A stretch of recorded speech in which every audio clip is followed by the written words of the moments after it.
Patrick Slater has been on the city council for a few years, is currently our mayor. He grew up in Napa and spent time in Sebastopol in West County as he was growing up, and for some reason decided to get involved in local politics, and he's here to tell you all about it.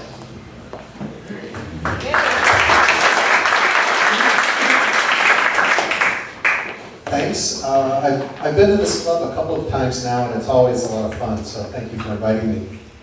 And the other thing that I'm always reminded of is the important work that Rotary does with polio. Growing up, we had some good friends of our family. They were older than me, but younger than my parents. So Mike and Oma, about 10 or 12 years older than I am. And so I knew them as young adults. They were adult figures in my life. And Mike contracted polio as a child. And so I know firsthand what that looks like for somebody in California who's living a middle-class life with decent health care. I can only imagine what that's like in other places. And I learned an awful lot of really important lessons from Mike. He's alive today and not doing real well, but pretty remarkable, I think, given the severity of the polio that he had. A withered arm and a partially withered leg, and yet he led a full and complete life, and he was really interested. He was a high school hot rodder and continued to be in the automotive world. He owned a couple service stations over in Napa over the years, and I had a really great opportunity with Mike to learn about that the disability doesn't need to define who you are. And some of my fondest memories are of spending days with him. He had quite a little fleet of fun cars. He had a 46 Ford Woody and 37 Ford sedan, and his wife drove a 55 Chevy. And that's just what they drove. Those were their cars. And so as a 12, 13-year-old, I may or may not have been driving the Woody. And I may or may not have been seen by my parents a couple of times around town on the back roads of Napa. So I just, the work that Rotary does around the eradication of polio is great, and thank you for doing that because it's really important. So, like Pam said, I was born and raised in Napa. I'm a fourth-generation Napan. And I went to summer camp for many years out in Occidental off the Bohemian Highway. We came through Sebastopol a lot as a kid. We used to come over to the Blueberry Farm that's up north of town, get ice cream and an annual stock of blueberries to go in the freezer before Trader Joe's was invented. I joined the Air Force out of high school. I served 4 years as a radar air traffic controller. I served in New Mexico and South Korea mainly. And that was, at the time, I was glad it was over when it was over, but looking back, it was a really good decision for me. It allowed me to learn a lot and experience things that I otherwise would never have an opportunity to. But then more than that, it also helped me know that that wasn't what I wanted to do with my life and that I wanted to go on to college. And so after I got out of the Air Force, I went on and got a degree, a Bachelor of Architecture at Cal Poly in San Luis Obispo. And that was also sort of like going home for me. I have family that continues to live in Cascadero and Arroyo Grande. So that was always nice to have those connections. I got interested in city government probably the same way that a lot of people get interested. You get angry at something and you feel like you got to make a change. So I had a project that was before the Planning Commission asking for an extremely minor variance. And it was asking permission to do something that most people do, which is use your driveway in front of a garage as a parking place. And that's actually technically, legally not allowed in the city of Sebastopol. You can't count that as a parking place. And I knew that everybody, or many of the folks on the Planning Commission at the time, did just that. And I thought it was hypocritical, and I couldn't understand why they were denying a reasonable request. And that piqued my interest. And so I started to pay a little bit more attention, and not that I was really getting involved, but I went to a few meetings and I made some public comment about things, and saw that there was an opening. They were interviewing for planning commission seats, and so I applied and was selected by the council in, when was that, late 2006, I believe. So I served about 3.5 years, and in 2010, I was approached to run for city council, and I hemmed and I hawed, and I didn't make a decision, and I didn't make a decision, and I continued to think about it and talk to folks about it. My wife and I were considering it, and then literally the very last day that you could file your papers, I was first thing in the morning down at the city getting the nomination form, and then running around all over town getting 30 people to sign it, and getting it back to the city clerk in time to have her certify the signature so that I could get on the ballot. And it was literally the last afternoon. And then, quite remarkably, I was elected and served my first term from 2010 to 2014. And then in 2014, I ran for re-election and was re-elected. And so this year, I'm serving my first term as mayor. It's a selected post. The 5 council members select the mayor, and it's really a ceremonial thing. You get invited to great things like this, you run the meetings, you sign the letters, but it's still just 1 vote of 5. I didn't really have any expectation of what it was going to be like to be an elected official. It was nothing that I had any interest or involvement with in any other time in my life.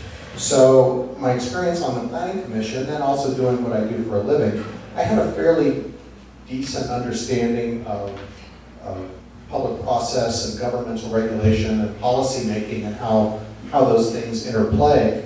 But until you're on the inside, you don't really know what it's all about. And it's really been a pretty remarkable learning experience for me. Some of the challenges are probably the biggest challenge, and I'm sure everybody here will nod your head in agreement with this, that it's impossible to make decisions that will please everybody. Absolutely impossible. And for me, what I need to rely on is confidence that I'm making an informed and good decision, at least for the majority. You can't please everybody, but you need to at least please the majority. And just being able to remain confident and positive. And because the criticism is going to come, there's no doubt about that. It's just a matter of being able to explain your position and understanding that a difference of opinion is just that. It's not a blood sport.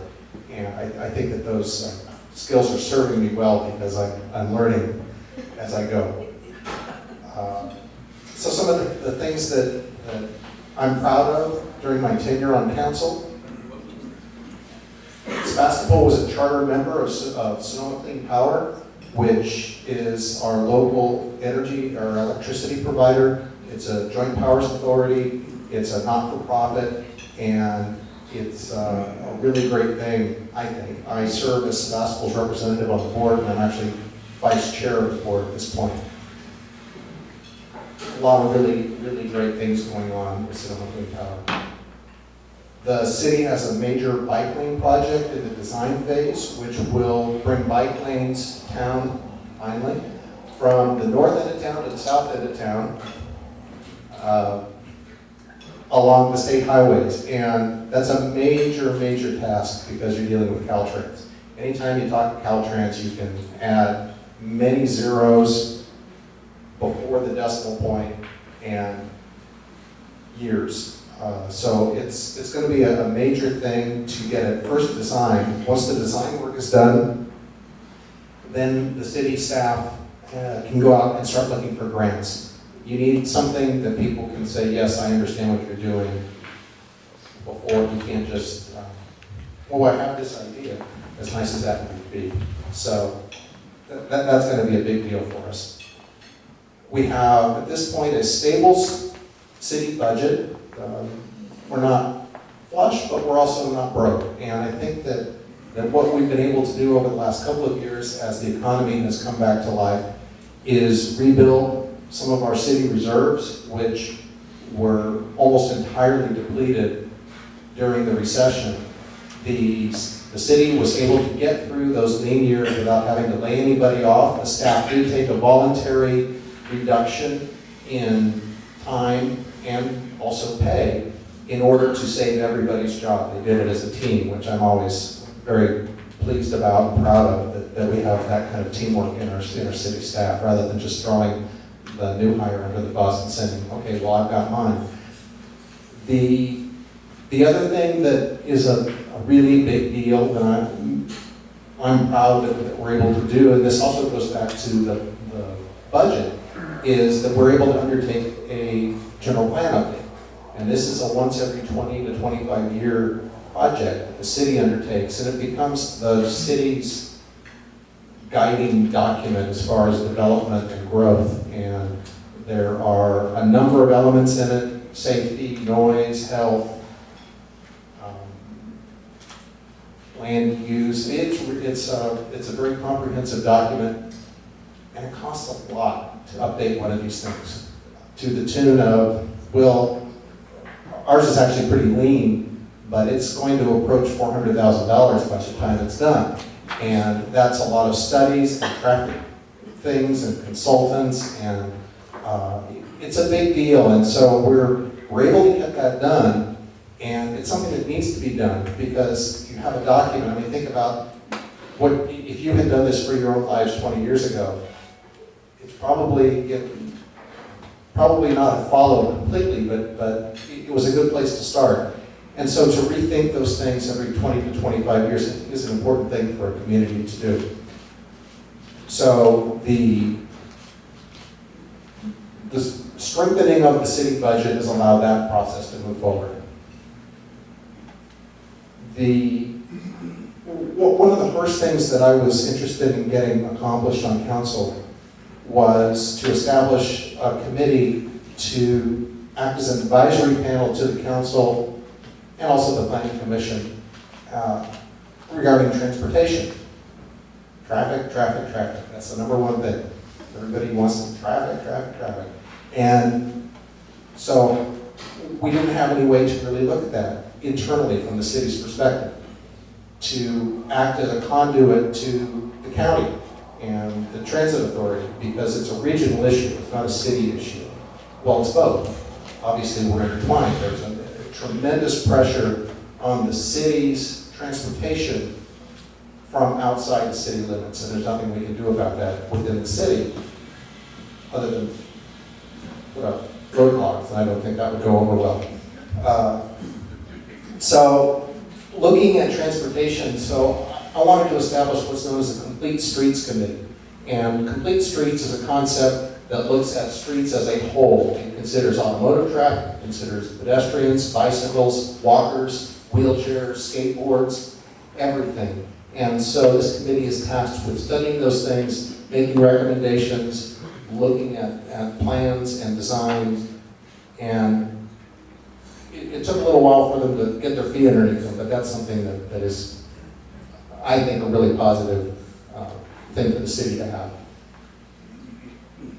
I'm working with Vice Mayor Sarah Gurney and the city manager Larry McLaughlin on an exciting project. At least I think it's exciting. The city owns a fairly significant piece of real estate in the downtown, and that's the parking lot that is bounded by Petaluma, Main Street, and Burnett.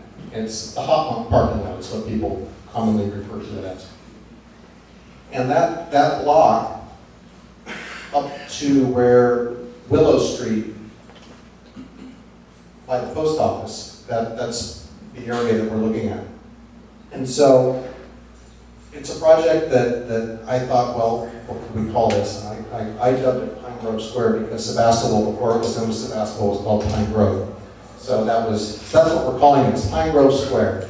And it's a possibility that what we'll be able to accomplish is the repurposing of the development of that parking lot into retail, offices, housing, and hopefully also a new city hall so that our city staff can better serve the public. Because right now we have city staff scattered all over the place. And to bring everybody under one roof would be much more efficient and serve the community better. So what we're looking at doing, and this is in the very nascent stages, is a public-private partnership where we partner, the city partners with the developer to build on that land. And part of this, of course, has to be what do we do with parking, because we're displacing parking and we're actually adding demand for parking. Rough back of the envelope calculations and sketches show, well, maybe a parking structure. Go vertical with it. And then we can also have buildings. So where the opportunities exist for a fairly significant development right in our downtown, increasing density and enlivening a block that is currently a parking lot. And the businesses on the west side of Main Street, Funk and Flash, GTOs, charter school, the businesses along there, always sort of feel orphaned. You're walking down to the post office to mail a letter, and it doesn't feel like part of Main Street. So I think from an urban design standpoint, it would be a really interesting thing to have that block developed on that side. So that's a really exciting project. The city is enjoying its 30-year anniversary right now with our sister city in Japan, Yamauchi, Takeo City. Yamauchi is a small town, Takeo City is a large town, and a few years ago, the large towns engulfed the small towns. They were kind of reorganizing their city structure in Japan. So now we're sister cities with Takeo, and we have a group of visitors coming next week. It's the biannual middle school exchange, student ambassadors. We send 18 students to Japan, they send 18 students to us, and it's the same students that get paired up. So it's a 2-year program, and it's a homestay, so the kids get to enjoy building this 2-year relationship with their counterparts across the city, and it's a really great program. I was able to visit our sister city a couple of years ago, and it's a remarkable thing. You're treated like absolute royalty when you're there. And the fact that we have a 30-year relationship with these people, so now we have multi-generational. We've got now parents who were paired up as kids, and now their kids are pairing up and traveling to each other's homes. So it's a really remarkable and strong program. And so celebrating that, we're going to have an event down at the plaza, and you're all invited, on Friday the 27th at 3 o'clock, where we will be unveiling a commemorative sign. They have Sebastopol Street in Takeo, so we're going to have Takeo City Avenue in Sebastopol, ceremonially. So we'll have a little sign and a nice presentation on Friday the 27th. Some issues facing the city in the future. I think one of the really big things is housing. How do we provide housing while remaining strong with your existing stock? It's a difficult thing. Obviously, demand is greater than supply, and prices rise when that happens. So maintaining people's property values, that's a major investment for everybody, and it's an important thing. And the bigger question then, how do we deal with providing lower income folks decent and affordable housing? That's obviously a difficult thing to try to juggle. So that's something that we're looking at, and that's also part of the general plan update, is looking at housing. Maintaining basic city facilities, particularly road maintenance. The budget for road maintenance continues to drop. Funding sources are rated for other purposes. The higher efficiency of automobiles, electric vehicles that either don't pay any tax at the gas pump because they don't need to go to the gas pump, or they don't have to go as often. So revenues from those sources continue to drop, and the condition of our roadways continues to fall, and the gap just gets wider and wider. So obviously on a federal and state and county level, they're all looking at it, and we do what we can in town. We're trying to keep up. Keating Avenue across the street is going to be reconstructed because it has failed. So that's going to be our big roadway improvement for this year. Overall, I'm very positive, I think, about the city, that we're heading in the right direction, whatever that might be. It's always going to be a juggling act with the budget, with people's needs and desires. Just continue to try to do the best that we can. And the city staff that we have is very lean. It's funny, down at Toddy they have a city manager, they have an assistant city manager, they have a city attorney, they have a city clerk, an assistant city clerk, administrative support for everybody. And in Sebastopol we have a city manager / city attorney and one guy. We have one city clerk with no assistant, and that's it. So to me that says that we're doing a good job, and that our city staff is very busy. And so I think that we're in good shape with our city staff. And I just want to leave just a couple minutes here for questions and answers. So I'll just end with an enormous thank you to the Rotary, unrelated to my work as an elected, is for your incredible multi-year support of Rebuilding Together Sebastopol. I am currently the chair of that board, and our workday is coming up. And I know that Al is probably talking with folks about that, at least I hope he is.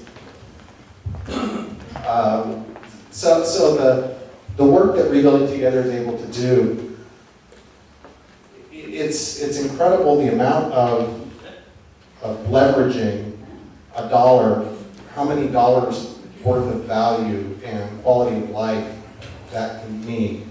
So the annual support that this club provides to our organization, it's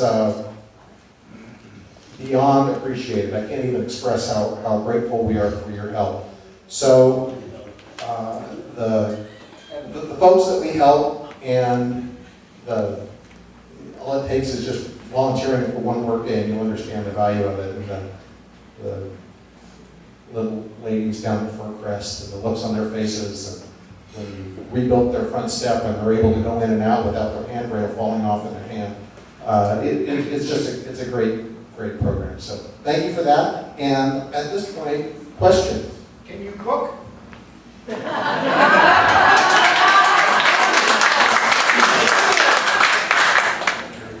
Maybe.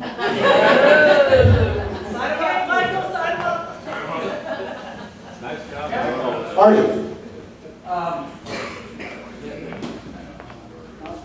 There are places within the city, when I walk my dog, that we do not have sidewalks. Yet we fund Citislow to the tune of over $10,000. And this seems to me that for the safety of people within the city, I'm talking about places right within the city limits, we do not have sidewalks. You have to walk on the street. And yet we give Citislow, which is pushed by a very small group of people that have their own progressive agenda for the city, we give them all this money, and yet we can't put in sidewalk within the city limits.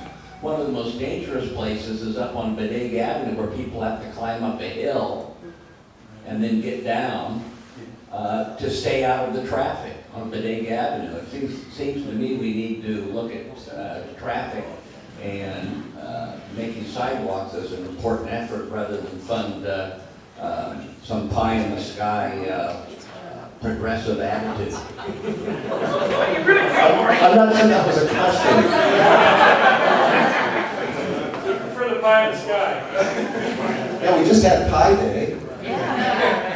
I just want to take a moment to recognize Patrick for taking Rebuilding Together on after Kim Cottingham was a former member, ran it in for the first 8 years, and we were both a little pie-eyed at the end of those 8 years.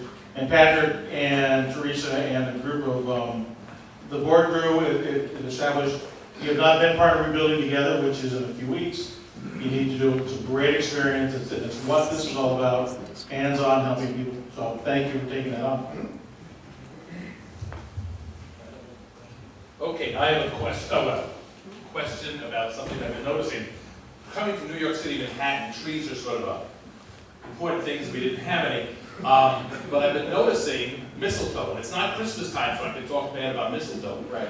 All the city trees along Main Street, at the schools, there's a profusion of mistletoe, and it kills trees. It's a parasite. And I don't know if there's any ability or knowledge of the city that maybe we should save the trees that spend a lot of money to put in, because especially right across the street here, in front of Payless, in front of Safeway, they have small trees with a ton of mistletoe. Yeah, the Public Works Department is well aware of the program. Great. Mistletoe is a weed, it's a parasite, and the problem also is that it's transmitted by birds in the air. And so a tree that's on private property that's infested, the city has no ability or right to go. Right, but we can protect the trees. Where the Public Works does what they can, it's an uphill battle. What about volunteers, people who are knowledgeable? Well, liability at that point. Volunteers up on ladders with sharp No, objects. but if we can have volunteers who work around the site, we're not sure where they're planted. Perhaps, yeah. We want another railroad forest. Could you talk a little bit about the history behind this Pine Grove Square project? It sounds like it just kind of grew out of nowhere. It was an idea that grew out of nowhere. No, it was, I think that it probably was started when the core project, the group of design professionals in town, architects, landscape architects, other urban planners and designers, won a grant from the American Institute of Architects a couple of years ago, where they have a multidisciplinary team of nationally known experts. And it's a group of about a half dozen folks, and they volunteer their time, and so the group changes as people are available, but traffic planners and urban designers, I mean, just really a world-class group of experts came to town and did a week's worth of study and presentations at the end of the week. And that was identified as a fairly significant opportunity site, and that's jargon for a site that has a lot of potential that is currently underused. There are other ones in town. It's not hard to think of them. The parking lot across the street here, both the Safeway and the Rite Aid parking lots, the Whole Foods shopping center, just what could it be rather than what it is and just trying to band-aid it. So that parking lot was identified, and it had just sort of been percolating with myself and another council member, and then also the group, the core project that I'm. So no definable problem that it would solve? I think that it is a defined problem for our urban design. It's a dead zone as far as the city block goes. It can really enliven the economy and provide offices and housing, which we're in a deficit. One more question. Yeah. They don't want to bring it in. Does it have to be a question? Can it be a comment? No. That's the question,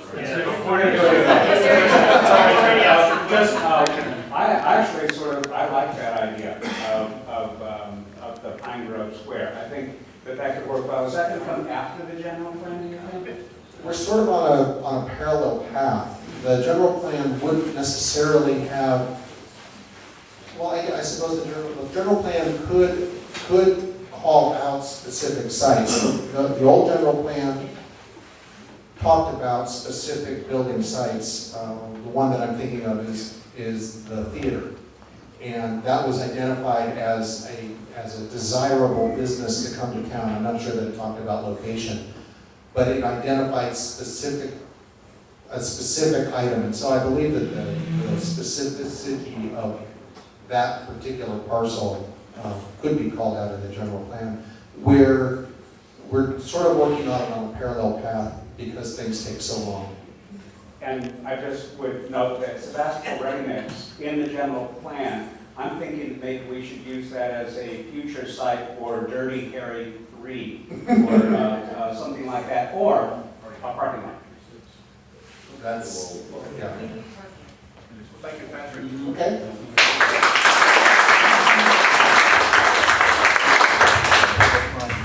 I have something for you and a request. First of all, this is a bottle of Pinot Grigio. John Miletto bottled that. It's a very nice Pinot. And with each bottle goes a contribution to the portfolio. Your presentation at the beginning, I think that you would appreciate that. Thank you very much. The second thing is we do a door prize.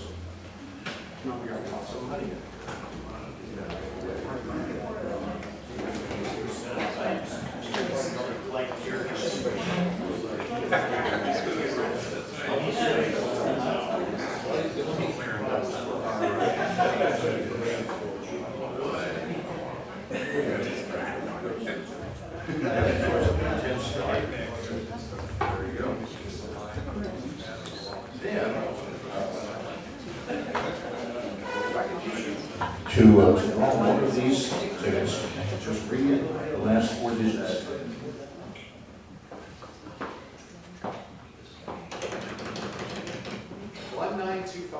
Oh my God!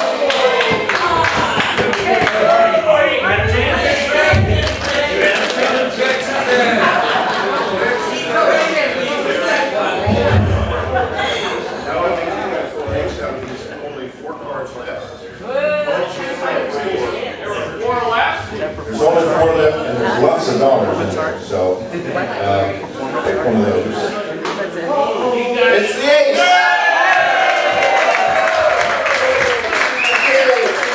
All right, now it's time for Rich Get Richer. Made it already. You have a basket?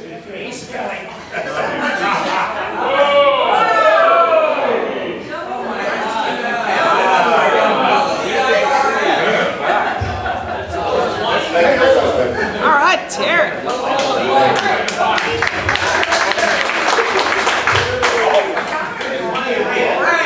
And beer too.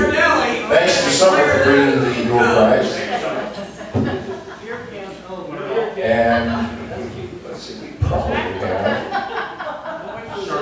Did you see your pen? says together. Bob, please, do you have a joke for us? I do. Fantastic. A woman gave birth to identical twins and had to give them up for adoption. One of them went to a family in Egypt and was named Amal. The other goes to a family in Spain. They called him Juan. Years later, Juan sent a picture of himself to his mother.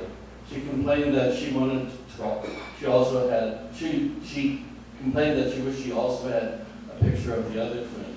Her husband comforted her by saying that once you've seen one, you've seen them all.